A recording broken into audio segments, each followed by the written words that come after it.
30 previews. 30 jours. Comment ça va, Alex? Bah, ça va plutôt pas mal. On va peut-être devoir se poser sur nos amis les Blazers. Cool. Portland. Soleil, plage. 30 degrés à l'ombre. On s'installe, ouais. Pluie, parapluie. Et plein d'autres choses. Le petit coup d'œil dans le rétro. Le petit coup d'œil dans le rétro. Juste d'abord, en faisant la bise à toute la Blazer Nation, on sait qu'elle est nombreuse et qu'elle est très fan d'Alex. Il s'entend bien avec la Blazer Nation. Alex, c'est un gros hitter. On va se réconcilier. On va se réconcilier. Oh, jolie petite preview. Allez, coup d'œil dans le rétro. Alex, la saison dernière, pas mal. 41 victoires. Non, pas terrible. Désolé. Non. Mec, on va se réconcilier. Non, mais c'est de la merde. Faut pas se mentir. Non. Genre, non, ils font un gros push en fin de saison. Exactement. T'as eu un rush de Lillard. Lillard time. Gros push. Arrivée de Nurkic, très bien vu. Lillard qui a fait time. du bien. Oui. Et pur donc, transfert en effet en milieu de saison. Du coup, t'as réussi à fumer les Nuggets sur le fil. En t'appuyant sur une force offensive du backcourt qui est quand même impressionnante, quoi, qui fait partie des grosses forces offensives de backcourt de la ligue. Parce qu'on se touche énormément sur Damian Lillard, mais quelle saison complète de McCollum. L'autre, il signe un gros contrat l'été dernier, il l'assume. Bonjour, j'ai des grosses balls. Ouais, il l'assume. Handle, moi je le voyais. Playmaking, il a bien progressé. Ah, il est ouf. Il tient bien la balle. Alors par contre, évidemment, les deux en défense, c'est des tréteaux, hein, les deux. Bah, vous l'avez vu, de toute façon, on les a allumés tout au long de l'année, hein, les Blazers. C'est normal, Terry Stotts, il pouvait rien faire avec eux. Les Portland, Amian Lillard. Oui. Ah non, c'était la totale. Voilà. Ah, on a tout fait. Amian Lillard, pardon. Oui. Non, on les a charrés toute l'année sur la défense. C'est normal, oui. Il n'y a pas assez d'efforts de fait. Non, bien sûr. C'est d'ailleurs pour ça qu'ils ont fait le transfert de mi-saison avec Yusuf Nurkic, où ça allait beaucoup mieux en fin de saison. Ça va un peu mieux, c'est vrai qu'il apporte un peu de présence. Oui. Moi, j'ai surtout trouvé que le truc qu'apporte le plus Nurkic, c'est des putains d'écrans pour Colum et Lillard. Des écrans, un jeu de passe beaucoup sous-estimé. Exactement, un jeu de passe c'est un hitch, encore un, quoi. C'est un hitch, bien basket, sûr. Ouais, Bosnie. Oui, Bosnie. Je crois, c'est ça. Bosnie. Donc, d'ailleurs, lui, au passage, c'est sa dernière saison de contrat rookie. Après, c'est qualifying offer. On verra ce que fait Portland. Parce que je rappelle que Portland est en une galère noire en termes de salaire. Au niveau salarial, on va y arriver. On va se faire le tableau complet, Alex, parce qu'il s'est passé 2-3 choses cet été. Mais juste pour terminer le coup d'œil dans le rétro. Du coup, tu te retrouves 8ème. Et tu te fais défoncer par les Warriors au premier tour, sans aucune surprise. Voilà, pas de surprise. Juste tu joues les Warriors, tu te prends un sweep, voilà, terminé. Il avait un peu mal au mollet. Non, c'est non. Si. Ils l'ont pas utilisé, c'était pas bien grave. Le Game 4, la sortie au Game 4 est vraiment sale. Voilà. Parce que le Game 3, ils mènent vraiment, tu te dis qu'il va y avoir 2-1, ils se font battre un peu au finish, mais par contre, le Game 4, c'est une branlée, souvenez-vous, là. Enfin, c'était. Là-bas. Ouais, et puis au Moda Center.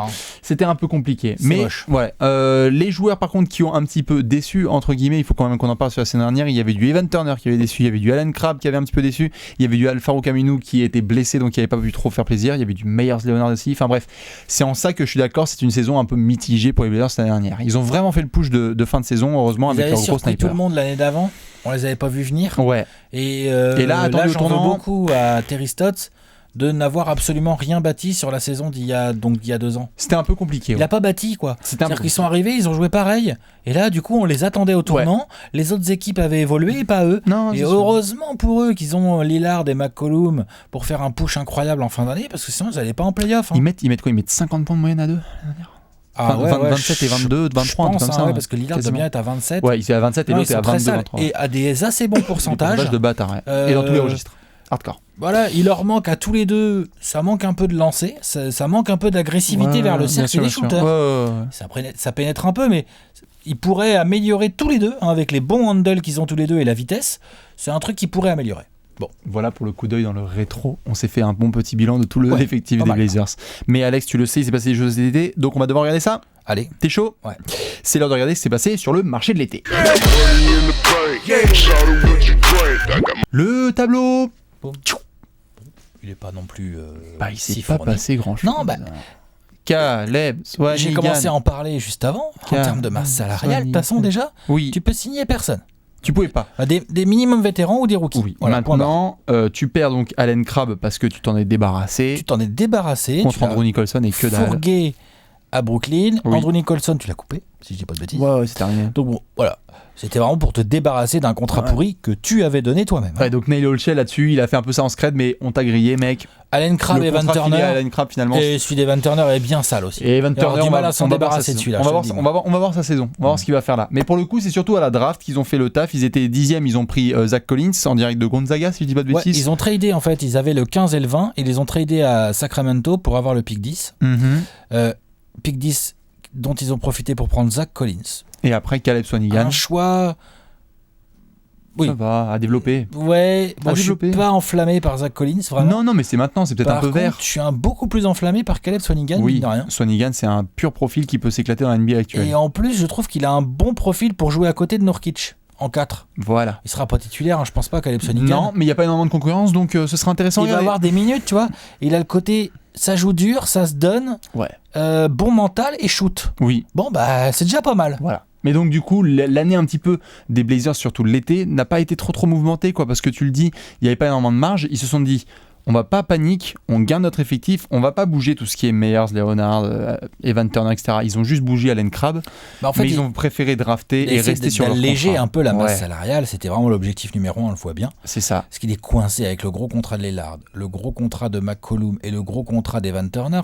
À eux trois, là, ils ont déjà 65-70% de la masse salariale. En fait, ils ont des salaires de 3 joueurs vraiment dominants en NBA et il y en a vraiment un et demi. Il y en a un et demi. McCollum commence. Enfin, dans la discussion des arrières, McCollum commence à bien toquer à la porte. Ouais, d'accord, mais c'est pas franchise. Mais c'est pas encore de ce calibre-là. Lillard a montré l'année dernière qu'il pouvait se positionner comme un vrai franchise. Et il va falloir nourrir Nurkic. Voilà, mais bon, en contrat, tu veux dire en billet vert. Oui. Bah là, ils peuvent pas. Donc il faudra voir. Ils ont dû récupérer les board rights vu que c'est un trade. Ils ont dû les avoir. Mais du coup, ils sont déjà plus de 120 millions, je crois. Ils ont 125 millions de total de salaire engagé la saison prochaine. Avec normalement, ça c'est pour une équipe qui joue à peu près les finales de conférence. Avec un Nurkic à 2,5. Oui. Donc il va falloir prendre des décisions. Il va falloir prendre des grosses décisions. On verra ce que ça va donner, mais pour le coup, ça a vraiment gardé l'effectif de base. Ça peut être aussi un point intéressant parce que des fois, tu as besoin de continuité aussi. Tout à fait. Non, mais au moins, ça c'est bien. T'as pas changé de coach, t'as pas changé de backcourt, c'est quand même rassurant. Tu gardes tes meilleurs joueurs. Oui. Tu travailles dans la continuité à Portland. C'est ça. Bon. Donc ça là-dessus, on peut un peu féliciter Neil Olshey et attention au GM, ancien GM des Clippers, qui est toujours à l'affût d'un bon petit move qui peut faire la différence. On en parle parce que Alex, avant de passer à la question de la mort, on a vu qu'il voulait être sur le dossier, notamment on l'a vu de Carmelo Anthony.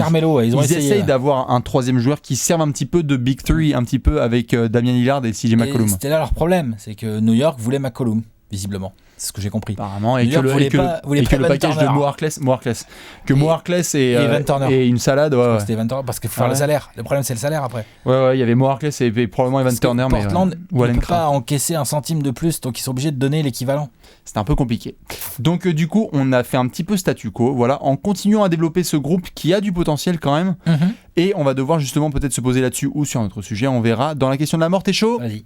C'est l'heure de la question de la mort. Allez.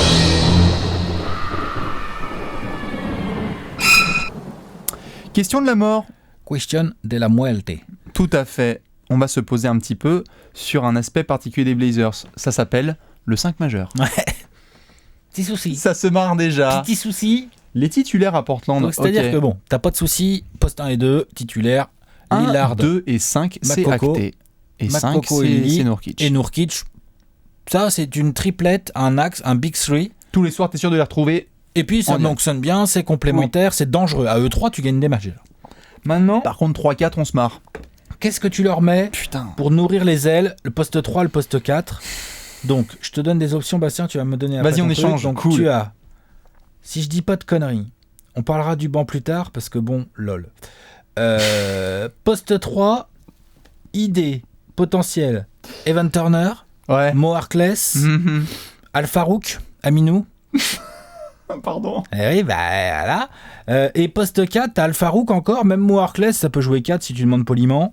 Et après, t'es sur du Caleb Swanigan, éventuellement du Zach Collins, Noah Vonleh est blessé, Ed Davis. Voilà. T'as réussi à la faire sans te marrer quand même, je suis fier de toi. Mais tu sais quoi, je vais te surprendre.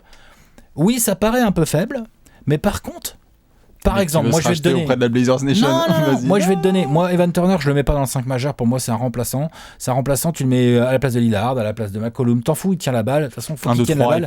C'est pas un spot-up shooter et je suis pas assez bien. Donc c'est 1-2-3 qui tient la balle façon Tyreke Evans, un peu ce genre de joueur entre guillemets, tu sais, qui tient la balle, qui fait un peu de tout, du polyvalent. Voilà, c'est pas trop quoi en faire, donc tu le fous sur le banc. Bon défenseur. Ouais, il défend, tu le fous sur le banc. Donc moi, je pense que je mettrais titulaire. Poste 3, dans un premier temps, je mettrais titulaire poste 3 Mo Harkless, titulaire poste 4 Al Farouk Aminou. Oui, ça me semble. C'est ce que je ferais. Oui. Et je pense que rapidement, un des deux rookies, soit Swanigan, soit Zach Collins, peut devenir le titulaire ou au moins avoir des grosses minutes sur le poste 4, ce qui permettrait à Al-Farouk de jouer plus poste 3. Je veux bien te croire, Alex. Voilà mon option. Je veux bien te croire sur ces options. Maintenant, il y a une chose qui me dérange, c'est que tu joues les playoffs. Et je ne dis pas que intégrer un rookie dans la rotation tout de suite c'est très bien, mais j'ai hâte de voir si Terry Stotts est capable d'intégrer rapidement, comme tu le dis. Un rookie dans le 5 majeur, je sais pas, mais dans la rotation, je pense que c'est nécessaire. Dans la rotation, c'est sûr qu'ils auront des minutes parce qu'en plus, Swanigan, c'est un gars qui peut produire dès maintenant. Ouais. Mais il n'y a pas le choix. Il y a un peu de choix, mais pour le coup, je sais pas encore si Terry Stotts. Il y a aussi un aspect un peu à prendre en compte, c'est que, ok, Terry Stotts, il a été prolongé, etc., mais. Tu peux pas, il a pas une énorme marge d'erreur en fait, Terry Stotts. Il a pas une énorme marge d'erreur. Il a pas du tout capitalisé sur la saison 2015-16. Donc pourquoi ? Parce qu'il a aussi pas énormément d'options. Mais pour le coup, si tu te retrouves dans une situation, on a vu 2-3 matchs l'année dernière où t'aviais Damian Lillard qui jouait pas. CJ McCollum a pu prendre un peu le leadership, etc. Mais t'es vraiment hyper ric-rac. Genre, s'il y a une grosse blessure à Portland, t'es dans la merde. Donc du coup, déjà que sur les postes 3-4 t'es pas bien. Si t'as 1, 2 ou 5 qui pètent un plomb. Ah non, c'est relou. C'est hyper relou. Donc je te suis pour le Mo Harkless. Moutet, ça va démarrer avec ça. Moutet et Mo Harkless, ça me va. Donc des soutiers qui peuvent rentrer des tirs et qui vont se battre. C'est ça, hein. Je ne serais pas étonné qu'il puisse y avoir du transfert pendant la saison. Si je vois que Neil Olshey, je fais une BGR. Dès que je parle des postes 3-4 de Portland, ça remonte. Non, vraiment, pardon. Mais pour le coup, je vois un petit peu à quel point Neil Olshey a voulu être un petit peu agressif là sur l'été, avec notamment le cas à Carmelo Anthony et d'autres joueurs. Je me dis, s'il a fait ça, c'est que déjà il est dans une dynamique sur le mois, à mon avis, janvier-février. On va entendre du Blazers, à mon avis, dans tous les sens. Mais t'as raison. Et quelque part, ce serait intelligent parce que si tu es Portland, tu sais que Damian Lillard, là, et c'est bon, il est sur son contrat, c'est acté avec McCollum, etc. Mais tu as envie de montrer à Lillard que t'es pas là pour déconner. T'es pas là pour te faire sweeper au premier tour ou, tu sais quoi, sortir 4-3, tu vois. Ou aller, comme ils ont fait il y a 2 ans, miracle, on va en demi-finale et après on se fait torche. Comme c'est arrivé il y a 2 ans. Je pense qu'il va avoir potentiellement du transfert et que du coup, sur les postes 3-4, il va falloir faire un vrai choix. Qu'est-ce que tu fais de Meyers Leonard ? Est-ce que tu le gardes ? Il gagne combien, Alex ? 10 millions l'année ? Trop. Mo Harkless, il gagne combien ? 10 millions, 12 millions, 11, ouais. Donc tu as déjà 20 millions là-dessus. Je dis pas que c'est un scandale en 2017, mais je pense qu'il faut vraiment, sur la question de la mort, les postes 3-4, il faut s'attendre très probablement, selon moi, après je peux me tromper, mais un Neil Olshey qui va être hyper agressif sur le marché parce qu'on a vu les prémices cet été, à mon avis ça va carburer. Là. Oui, je suis d'accord, mais par contre, je te dis, l'avantage de ces joueurs-là, c'est que c'est des joueurs qui vont pas bouffer. T'as déjà Lillard et McCollum, comme tu disais, ça met 50 points par match, ça bouffe quasiment tous les ballons. Oui. En usage rate, tu dois être sur Lillard, McCollum, t'es à 70% de Portland. Donc c'est bien. Nurkic aussi va la balle. Nurkic, il arrive aussi. Donc si tu veux, c'est bien d'avoir du Mo Harkless, du Aminou, du Swanigan, du Evan Turner, ça, c'est bien compatible. Ce que je veux dire, c'est que c'est très compatible. C'est compatible, mais je pense qu'il doit y avoir qu'un seul profil comme ça, Alex, pas 2. Je pense qu'il doit y avoir soit un Al-Farouk, soit un Mo Harkless. Il doit y avoir un 4e joueur qui va en offensif. Parce que tu peux pas dire non plus que Yusuf Nurkic, c'est une bête, tu vois, genre, t'es à l'ouest, il te faut un trident. Un trident offensif. Tu peux pas, genre, sauf si t'es dans un pur système, parce que je sais qu'on va me tomber sur la gueule, regarde les Spurs, etc. Commencez pas à comparer, etc. C'est pas les mêmes systèmes, c'est pas les mêmes effectifs, c'est pas les mêmes philosophies. Juste que c'est pas les mêmes coachs ni quoi que ce soit. Il te faut vraiment des équipes, si tu veux au moins jouer les finales de conférence et le titre, il faut que si tu tapes avec les Rockets, le Thunder, les Warriors et même les Spurs, mon pote, on vient d'en parler, on a fait la preview des Clippers, on vient de parler d'une frontcourt avec DeAndre Jordan, Blake Griffin et Daniel Gallinari. C'est clair que le frontcourt des Blazers se fait défoncer. Non mais tu vois, je veux dire, il te faut vraiment 3 joueurs majeurs et même si on aime bien la saison de Yusuf Nurkic et on pense qu'il va faire, je pense que t'es comme moi, on attend à une bonne saison de sa part, surtout qu'il se blesse, tout ça. Mais il a perdu du poids, il a fait le taf. Je pense juste que Neil Olshey, à mon avis, il est en train de vibrer tous les soirs parce qu'il se dit putain, je peux pas avec cet effectif, tu peux pas te ramener à une négociation avec Damian Lillard futur par exemple et dire gars, j'ai tout fait pour t'entourer. Je suis d'accord pour dire, mais donc du coup, c'est quoi il lui faut quoi comme genre de joueur ? Parce que il lui faut un 4 par exemple. Je sais pas, tu vois par exemple ce que Houston a pu faire, même s'il a pas fait une saison de ouf. Ryan Anderson, ce qu'il a fait avec Houston. Ouais, d'accord, okay. En termes de signature, c'était une signature simple. Mais c'était un joueur qu'ils ont été chercher sur le marché des agents libres. Pour un rôle précis, quoi. Pour un rôle précis. Tu vas dans le 5, tu nous écartes le terrain. Ta simple présence va nous écarter du terrain. Enfin, Moutet, il met ses 3. Harkless, tu veux dire Farouk Aminu Al-Farouk Aminu, pardon, Mba Moutet, je confonds n'importe quoi. Al-Farouk Aminu, l'année dernière, il a mis du 3. Al-Farouk Aminu, il fait son taf, mais c'est quand même trop léger. Il te faut un 4e joueur, je pense. Sur les postes 3-4. Sur un poste 3-4, il te faut un 3e joueur offensif qui soit capable d'avoir ses points. C'est le poste 3 que je trouve faible. Ok, bah alors ça pour le 4. Vraiment, le 4, moi, je suis persuadé qu'avec il t'en faut qu'un seul. Al-Farouk. Il t'en faut qu'un seul. Un seul quoi ? Il te faut un seul membre du 5 qui soit un petit peu moins. Compris, donc pour moi, c'est Mo Harkless le faible. Ok, très bien. Moi, Al-Farouk, Donc tu peux faire Moarkless plus Meyers-Leonard, je te mets oui, voilà, c'est ça. Voilà, très pour bien. un deal, par exemple. Allons chercher quelque chose avec un Moarkless Meyers-Leonard. Et peut-être que du coup ton banc est encore plus faible, mais au moins tu mets au moins la base pour que ton 5 majeur soit vraiment hardcore. Donc voilà un petit peu pour la question de la mort. Les postes 3-4 des Blazers et notamment ce qui va se passer cette saison, parce que le management de Portland va peut-être vouloir être agressif. Tu veux pas juste enchaîner les saisons en premier tour ou max demi-finale.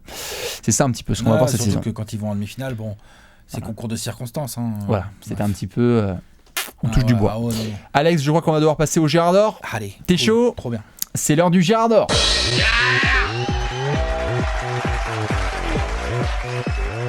Le Gérard d'Or. Le Gérard d'Or. Cool. Ouh là là, le papier qui me le rattrape. C'est le papier. Ouais. Et bien ce petit papier en fait. Et il est solide en plus. Hein. C'est de la triche, on va l'enlever. Ouais, c'est de la triche, on peut l'enlever. Les fans des Blazers, vous pouvez vous plaindre. Pour moi, il a touché le sol, je l'ai entendu dans ma tête. Signe, hein, quand ça... Pendant qu'Alex réfléchit à son pic, je réexplique juste le hardcore pour ceux qui ne le savent toujours pas. Ouais, vas-y, fais-toi plaisir. Ciao. Save me, c'était pour une vidéo de Mélo, je crois. Ouais. Nous sommes à Portland, au Moda Center, il est 4h du matin. On a bien mis le magnifique maillot de Portland. Et du coup, on va devoir choisir un joueur qui va nous faire cliquer sur la NBA League Pass. Alex, qui va te faire cliquer au-delà de Damian Lillard et CJ McCollum? Caleb Swanigan, le rookie. Pow. J'aime bien. Vraiment, j'aime bien. C'est mon genre de joueur, ça. Ah ouais? Dur au mal. Tough guy. Il n'a pas une, pour ceux qui ont suivi un peu son histoire... l'enfance. Genre, il revient de très extrêmement loin. Hein, si vous pensez à loin, recule encore. Ouais, voilà, c'est ça. Pépère a été homeless vraiment, genre SDF vraiment, tout ça. Ouais. Enfin, c'était chaud. Et petit à petit, il a été gros et tout ça. Enfin, les problèmes de santé, enfin, il a eu vraiment beaucoup de choses. Et ben... Il a vaincu les obstacles un à un. Un bon petit basketteur. Hein. Ouais. Il a des mains. Mobilité bien supérieure à ce que pourrait laisser penser un peu son bide. Quand tu vois un Draymond Green, ce qu'il est capable de faire dans la NBA actuelle... Il y a un espèce de profil comme ça. Je sais pas à quoi... Faut voir comment il va défendre. Oui. Évidemment, non, je les compare pas déjà maintenant. Par contre, en attaque... le Caleb, en attaque, il a des putains de mains. Il a un minimum de handle. Au rebond, il a un gros cul, un bide. Des grosses épaules. Caleb, et puis il a peur de rien du tout. Il faut mapper, il faut Tom Go pour le contourner. Il a un vrai shoot. Ouais. Vrai shoot, donc... Non, c'est clair. Tout à l'heure, tu parlais qu'il fallait un 4 qui espace vraiment bien le terrain. Peut-être qu'ils ont un style. À terme... Peut-être qu'ils ont un style. Peut-être qu'ils ont un style de draft. Très bien. Caleb Swanigan, mais c'est pas peut-être, c'est pour moi, c'est clairement un style. Ok, voilà. Très bien. Boum, c'est acté par Alex. Oh, je te sens chaud sur ce rookie, toi. Ah, j'aime bien, lui. C'est vraiment ton genre? Mon genre, ça. Eh ben, écoute, tu nous avais pris notre ami Jokic à Denver. Je vais me permettre une petite entorse, même pas. Allez, je vais prendre Youssouf Nurkic. Dans la famille des Kitsch. C'était les Kitsch Brothers. Ouais. Je les attendais. Ils étaient coéquipiers à Denver. C'était pas très compatible, on va le dire. Mais c'était un petit peu compliqué pour Mike Malone. Il leur fallait tous les deux du gros temps de jeu. Ça y est. Youssouf Nurkic, on l'a dit. Saison de contrat. On va aller chercher le petit chéquier. Voilà, il y a la qualifying offer éventuellement, mais bon. On va aller chercher le chéquier. Voilà. Après une magnifique deuxième partie de saison l'année dernière où il a fait des matchs somptueux. Il a fait du 30-20-10. Enfin, il a fait des... Il est parfait en fait dans le système de Terry Stotts, donc j'ai très hâte de le voir là-dedans. Et puis surtout, Monsieur Nurkic est un des trash talkers les plus sous-estimés de toute la ligue. Il est incroyable. Allez regarder ce qu'il est capable de faire en termes d'annonces, en termes de fight, en termes de tout ça, en termes de regard qu'il jette. Et surtout, je vous demande à tous d'entourer immédiatement les matchs contre Denver. Ah bah là, les Portland Denver de Nurkic. Non mais même s'il y a Jokic en face, hein, il fait du trash talking. Ils vont se salir les deux. Ils vont se salir les deux. C'est de l'art. Ouais. Franchement, Nurkic, je sais pas quelle est sa formation trash talking parce que je connais pas les écoles en Bosnie. Mais putain, les gars, chapeau parce que franchement, le gars, il en a dans le crâne. C'est un basketteur qui s'est formé sur le tard. Ouais. Et honnêtement, je suis vraiment content que ce gars-là ait pu trouver la bonne franchise. Et puis, il y a des mains. Il y a des mains, il y a de la taille, il y a du nasty. J'adore ce genre de joueur. Hein. Ouais, j'adore ce genre de joueur. Maintenant, s'il arrive un petit peu à se contrôler, il a perdu un peu de poids, s'il arrive dans sa tête à être plus régulier, ça peut être vraiment cool. Nos deux Gérard d'Or, ça fait une belle raquette de baiser, ça. Hein, con à prendre. Hein. C'est très con. Jouer, hein. Ouais, il faut se former là-dessus, ça peut être très con. Tu sais ce qui manquerait? Oh là là. Un vétéran. Ouais, pour les encadrer un peu, quoi. Il manquerait un vétéran, parce que Davis, merci, mais on n'appelle pas ça un vétéran. C'est clair. Mais voilà. Al-Farouk. Tu peux la refaire? Son surnom, c'est pas The Chief. Ouais, c'est le shérif, c'est pas le vétéran. Enfin, oui, c'est le chef c'est le chef du second unit. Bref. Voilà. Donc voilà un petit peu pour les Gérard d'Or. Si vous en avez d'autres, balancez-les. Évidemment que Lillard et McCollum seront là pour nous faire cliquer, mais on aime bien les joueurs comme ça, un petit peu auxquels on pense pas forcément en premier. Et notre monsieur Swanigan et notre monsieur Nurkic vont être les deux Gérard d'Or de cette saison. Voilà. Alex, on va finir avec le dessert. The pronostic. Le pronostic time. Ouais, c'est parti. Pronostic time.